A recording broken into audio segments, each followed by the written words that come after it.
कब तक चलेगा ये नाटक? जब हिंदू धर्म गुरु इस्लाम की भाषा बोलने लगे। वैसे शास्त्रों में ठीक ही लिखा है। रामचंद्र कहे कि सिया से ऐसा कलयुग आएगा, हंस चुगेगा दाना और कौवा मोती खाएगा। तो सियान ने पूछा, भगवान कलयुग में धर्म कर्म को तो कोई नहीं मानेगा, कोई नहीं पूछेगा। तो प्रभु बोले, कलयुग में धर्म भी होगा कर्म भी होगा, परंतु शर्म नहीं होगी। अब वही समय आ गया है, तो बिल्कुल वही समय आ गया है। लोग अपनी अपनी मनमानी करेंगे, जिसके हाथ में होगी लाठी वही भैंस ले जाएगा। जो काले मन वाले होंगे वही उच्चके और नगर सेठ बनेंगे, और प्रभु भक्त निर्धन होंगे। जो लोभी होगा वही भोगी होगा, और वही संत और जोगी होगा। तो आ गया कलयुग। आपने पढ़ा होगा या टीवी पे देखा होगा या सुना ही होगा, आजकल कथावाचकों का जिहाद शुरू हो गया है। यह युद्ध शुरू हो गया है मुस्लिम परस्त मानसिकता वाले जयचंद गद्दारों का। कथावाचक मुरारी बाबू तो बाकायदा राम की जगह अली मौला का जाप करते देखे जा सकते हैं। इसी तरह कई जगह भगवान की कथाओं में नमाज पढ़ने के फायदे और यहाँ तक कि लड़कियों का नाचना भी शुरू हो गया है। न जाने ये संस्कृति कहाँ से और कब पैदा हो गई। इस पाखंड की क्या वजह है? क्या लालच प्रलोभन है, घर या कुछ और? साफ दिखता कि यह एक लालच की मंशा से किया जा रहा है। अपने पाखंड और लालच की वजह से मोरारजी कथावाचक देश के सनातनियों को वापस उस 1000 साल पुरानी गुलामी में भेजना चाहते हैं, जहां से अब हम बड़ी मुश्किल से निकल पाए। उसके लिए हमारे पुरखों ने पता नहीं क्या क्या दुख सहे होंगे, लेकिन आज का युवा इस धोखे में नहीं आने वाला। आज़ादी के बाद नवयुवक बहुत समझदार हो चुका है, इस दोगले झांसे में नहीं आने वाला। वास्तव में मुरारी नहीं है, यह एक संत के भेष में बगुला भगत है, झूठा और मक्कार है। घरों में बैठे धार्मिक चैनलों पर बुजुर्गों को और देश की करोड़ों महिलाओं और बहनों को संत की परिभाषा का ज्ञान ही नहीं है। मैं ये समझने में असमर्थ हूं, ये कथावाचक संत कैसे हो गए। देश के करोड़ों लोग बिना सही पहचान किए आंखें मूंद कर धर्म के नाम पर किसी अज्ञात भय के अधीन होकर इनका सत्संग सुनते हैं। वो डरते हैं कि कहीं कुछ अनर्थ न हो जाए, संपन्न करते हैं। इसी डर से इन कथावाचकों को हमारे बुजुर्गों की, बहनों की, माताओं की इस अंधभक्ति का ज्ञान है, जिसका यही बही रुपये भरपूर फायदा उठाते हैं और एयर कंडीशन और 5 स्टार घरों में रहते हैं। इस कथावाचक ने आज तक हिंदुओं के हित में कोई कार्य किया हो, ऐसा तो मेरे ज्ञान में नहीं है। मैंने कभी सुना ही नहीं ऐसा कि कुछ हुआ हो। ईश्वर, कथा और प्रवचन का विषय है। इन कथावाचकों ने, जिन्होंने न तो तरीके से गीता पढ़ी है, न रामायण, न ही वेद और पुराण, और यहाँ तक इनका संस्कृत के श्लोक भी ठीक तरह से नहीं उच्चारित कर सकते, और चलें भगवान का विश्लेषण करने। आखिर इन ढोंगी और पखंडियों ने एक दूसरे धर्म के प्रचार पर इतना जोर देना क्यों शुरू कर दिया? क्या कारण है कि भगवत गीता का उपदेश दे देते ये कहना पड़ता कि भगवत गीता के बीच में अजान सुनाई दे। भगवत गीता को साइड में रखकर थोड़ी देर के लिए अगर अजान सुन लिया जाए तो क्या फर्क पड़ता है? इसका उत्तर तो बहुत सरल है। उन अजान देने वालों से पूछो, अगर अजान के बीच में गीता का श्लोक सुनाई दे जाए तो थोड़ी देर के लिए अजान बंद कर दो, क्या फर्क पड़ता है? तुम्हें सब समझ में आ जाएगा। हमसे दोबारा पूछने की जरूरत भी नहीं पड़ेगी जब उनको तुम्हारा जवाब तुम उनसे सुनोगे तो। व्यास की गद्दी से बोलते हैं श्री राम कथा के पावन मंच से।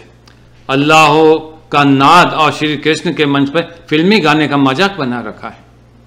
आज कहते हैं अल्लाह को प्रणाम करो, कल कहेंगे रोजे रख लो, परसों कहेंगे बकरीद मनाओ, तरसों कहेंगे नमाज पढ़ो, और अंत कहेंगे आ जाओ भाई, सब कुछ तो कर ही लिया, अब धर्म परिवर्तन भी कर लो।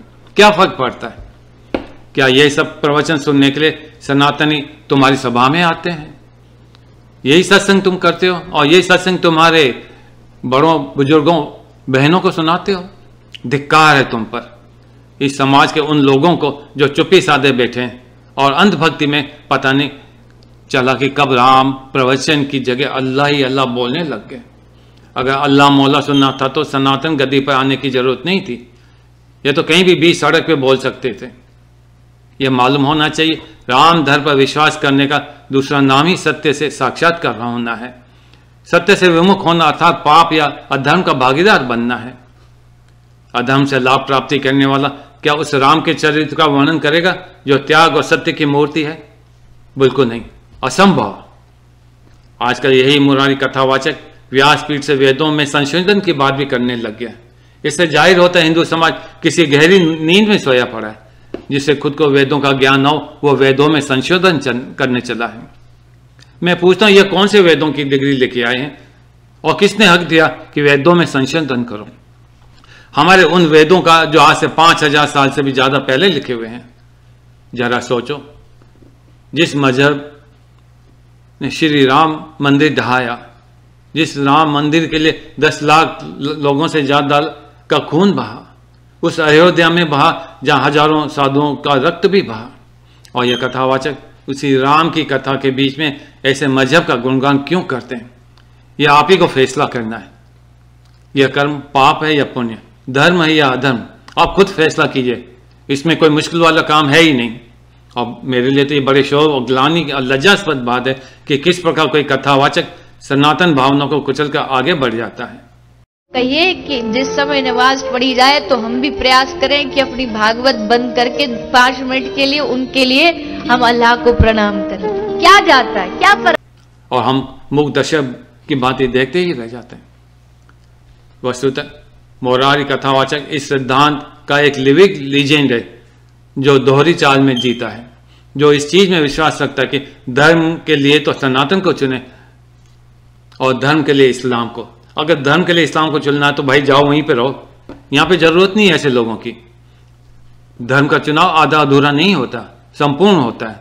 आपको इस्लाम कबूल करना शौक से करिए, हमें कोई फर्क नहीं पड़ता, लेकिन सनातन से संबंध हटाइए, छोड़िए इसे और जाइए यहां से। असल में भूल तो हमसे ही हुई है कि हम श्री मुरारी कथावाचक का कदम दर कदम इस्लामीकरण देख ही नहीं पाए। यह भूल हमसे ही हुई है तो उसे ठीक भी हमें ही करना पड़ेगा। अव्वल इस्लामिक दामद चुनना, तत्पश्चात इस्लामिक म्यूजिकल टीम चुनना और फिर सहसा कथा के लिए इस्लामिक अरब भूमि को चुन लेना। हम तो यह सोचकर बैठे थे कि मुरारी कथावाचक अरबियों को राम कथा का ज्ञान देकर आएंगे, कथाचित इस्लामिक आतंक अब कम हो जाएगा।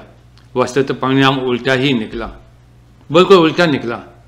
जब वो वापस आए अरबों से तो उन्हें राम कथा को ही इस्लामिक रंग में रंगने का ट्रेनिंग दे डाली वहां के लोगों ने। मैं इन कथावाचक से पूछना चाहता हूं कि आप कथाओं के बीच में जो दूसरे धर्मों के प्रचार के क्या पाना चाहते हैं, क्या हासिल करना चाहते हैं? अरे मकसद क्या है?